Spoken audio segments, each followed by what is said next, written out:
Hello et bienvenue dans Ask Claudia. C'est la nouvelle rubrique dans laquelle je vais vous coacher. Je vais prendre vos questions qui m'arrivent grâce au lien dans mes stories. Donc si vous n'êtes pas sur mon Instagram, venez parce que là vous pouvez me poser toutes les questions que vous désirez de façon anonyme. Et puis soit je réponds en story si c'est une réponse que je peux donner de façon simple, soit je viens ici pour vous répondre de façon plus complète. Donc dans ces cas, j'aimerais répondre à cette question-là. T'arrive-t-il de te sentir agacé, fatigué, dérangé ou énervé par le comportement des autres dans ton environnement, de tes proches? Pourquoi ça peut altérer notre état d'esprit? Que conseilles-tu quand ça se produit? Alors, oui, bien sûr que ça m'arrive d'être dérangé, être énervé, d'avoir des émotions tout simplement pour ce qui se passe dans la relation avec les autres.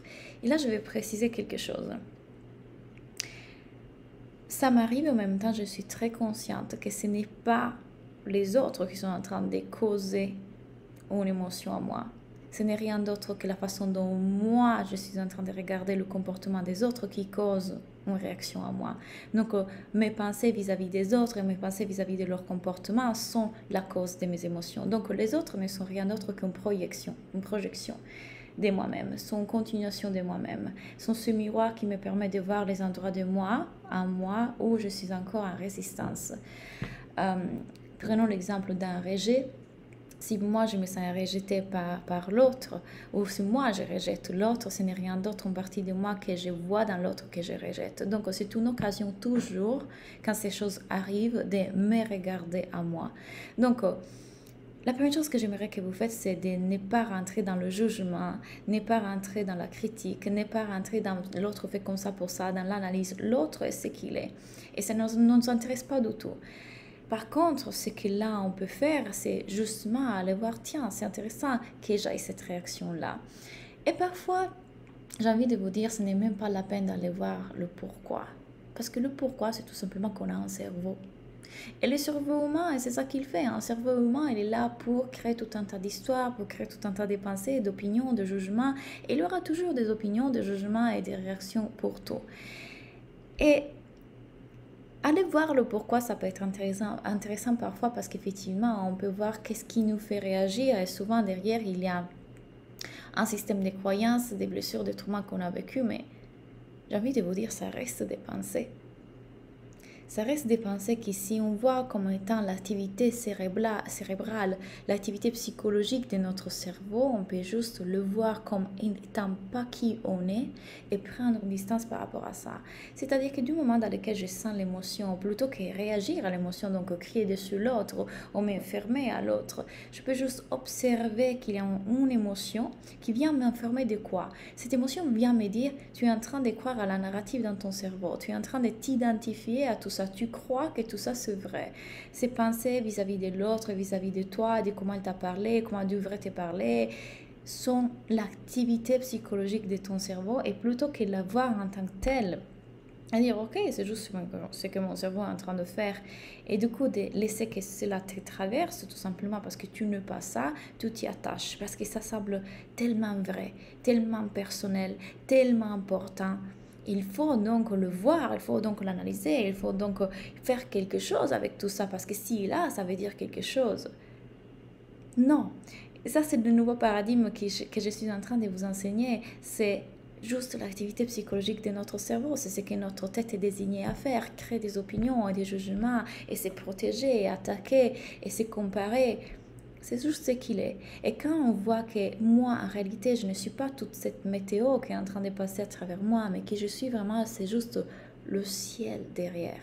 L'être toujours en paix, toujours tranquille, toujours en harmonie derrière. Je peux laisser que mon cerveau fasse ce qu'il a à faire. Pourquoi il fait ça? Trauma, blessure, expérience que j'ai vécue. Je crois que l'autre ne m'aime pas, je me crois ignorée, je crois plein de choses. Et parfois, c'est pour ça que je vous dis, on n'a même pas besoin d'aller vraiment voir quelle est la pensée qui crée ça et pourquoi, quel est le trauma, quel est le machin. Parfois, il s'agit juste d'observer que c'est normal, c'est l'activité de mon cerveau. Et oui, si on veut aller faire un peu cette exploration en étant un peu le scientifique qui va explorer, on pourrait trouver qu'effectivement, quand j'étais petite, mon papa n'a pas exprimé ses émotions et je me suis sentie rejetée. Et c'était un homme qui ne savait pas exprimer, donc il m'ignorait. Aujourd'hui, quand quelqu'un m'ignore, ça me déclenche ça. Et du coup, dans ma tête, il y a une pensée répétitive, inconsciente, qui est « je suis ignorée, je ne suis pas aimée ». Et du coup, je verrai le monde à travers des lunettes qui sont « je suis ignorée, je ne suis pas aimée ». Il suffit juste de les quitter pour dire « ah, c'était juste le paire de lunettes que j'étais en train d'utiliser ». Donc, c'est pas la peine d'aller forcément voir le pourquoi du comment. Et c'est pour ça que j'ai envie de vous dire, parfois les thérapies, ils ne font que vous faire rester dans le même truc, à tourner autour de trucs. Parce que j'ai vécu ça, parce qu'on revient à la blessure, on revient au trauma. Oui, ça s'est passé ce qui s'est passé. Ça reste dans le passé, ça reste quelque chose que j'ai vécu, oui, mais ce n'était pas qui j'étais et ce n'était pas qui je suis. Mon cerveau l'enregistrant comme étant qui je suis, mon identité. Mon cerveau l'enregistrait comme étant quelque chose d'important. Mon cerveau l'enregistrait comme système de croyances dans lequel je vais me fonder, me baser pour vivre cette existence. Mais du coup, juste voir et reconnaître que toutes ces réactions-là, toute cette météo, ces pluies, ces nuages qui passent à travers nous, ce n'est pas qui on est. Ça nous permet tout de suite de le repérer, de le voir et dire « Oh, je suis dans ma météo ». Mais je ne suis pas ça. Je suis l'être humain qui est en paix derrière. Donc quand l'autre aura ses réactions parce qu'il est dans sa météo, dans son film, il est le personnage principal de son film, son moi. Et donc il réagira à nous à partir de ses lunettes, à partir de sa perspective, à partir de son cerveau. Nous, on peut aussi voir ça. C'est l'activité psychologique de son cerveau. Donc ça sera plus personnel. Et on ne le prendra plus comme personnel. Parce que c'est juste ce que lui est en train de percevoir à travers son système de croyances et ça ne veut rien dire à propos de nous. Et du coup, il y a une libération, une paix, un détachement dans tout ça, sans aucun jugement. Il n'y a rien à juger, à interpréter, à voir à part le fait que chacun d'entre nous est en train de vivre la vie à travers son mental et que si petit à petit on commence à voir qu'on n'est pas ça et à dézoomer, à voir que ça, c'est le cerveau, l'activité normale de mon cerveau, mais qui je suis, c'est l'être en paix derrière. Que je suis en paix derrière. Qu'est-ce qui se passe? Que du coup, tout ça n'a plus aucune importance. Que du coup, je reste en paix, je reviens en paix. Du coup, l'autre, ses réactions, ça ne sera plus autant. Et oui, effectivement, quand on parle des réactions du système nerveux. Donc, effectivement, on a vécu quelque chose qui était une information trop forte, trop soudaine, trop puissante pour notre système pour le gérer. Donc, le système, on parle de la physiologie, parce que là, on parle du mental, mais on est aussi en physiologie. Si, effectivement, ça a été trop fort pour notre système pour pouvoir le gérer, là, ça se déclenche ce qu'on appelle un trauma, mais enlevez les concepts, parce que les concepts ne font que vous enfermer dans des choses. Disons qu'il y a eu cette réaction-là, et du coup, aujourd'hui, pour votre cerveau, à chaque fois que vous revivez une situation qui ressemble à cette situation du passé, votre système va en alarme. Il est déjà prêt pour vous protéger. Donc, vous savez que notre système nerveux réagit avec la fuite, la lutte ou le blocage. Ce sont toutes des choses que je vous enseigne dans l'Académie de la vie. Et donc, qu'est-ce qui se passe? Que petit à petit, on peut reprogrammer ça et régulariser notre système nerveux et sortir de ce système-là. Comment? Le premier pas, c'est justement en réalisant que tout ça, c'est juste la création de notre cerveau, c'est pas qui on est. Nous, derrière ce système nerveux agité, cette physiologie qui nous envoie hormones et informations, on est la conscience en paix, l'observateur. Et donc, petit à petit, on pourra pratiquer, faire des pauses avant de réagir. Et c'est une question de reprogrammation. Et se rappeler, ah oui, je suis le ciel, je ne suis pas la météo. Petit à petit, on le repratique, on le renforce, on le régularise, on le change. Et pour cela, c'est beaucoup plus facile de se croire si on comprend ce paradigme que je suis en train de vous enseigner. Tout ça, c'est pas vous. C'est l'activité psychologique de votre cerveau et l'activité psychologique de l'autre.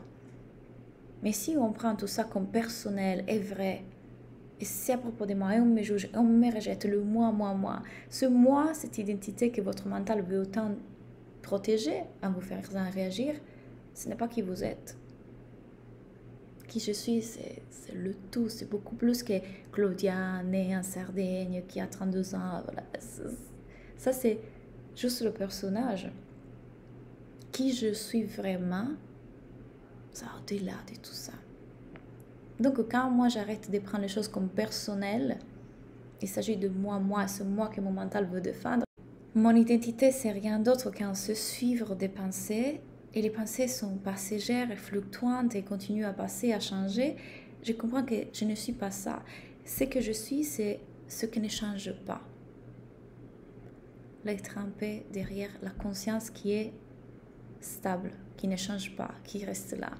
Tout le reste, ce qui change, ce qui bouge, ce sont nos pensées, ce n'est pas qui je suis. Donc quand on comprend tout ça, on ne prend plus les choses de façon personnelle, on réagit plus comme avant et on est beaucoup plus en paix avec soi et avec les autres.